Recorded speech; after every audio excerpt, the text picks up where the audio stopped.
శ్రీ వెంకటరామ స్వామి దేవస్థానం MLA అభిలేని Surendra Babu గారి ఆధ్వర్యంలో ఈ బ్రహ్మోత్సవం కార్యక్రమము అత్యంత వైభవంగా జరుగుతున్నది. 50 మంది భక్తాదులు ఈ కార్యక్రమంలో పాల్గొని స్వామివారి దేవుని పాల్గొన్నారు.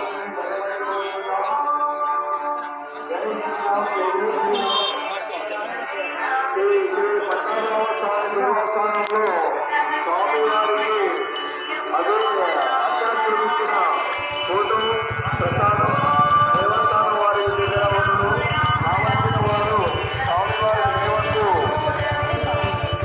నినాదాలు సమర్పించారు.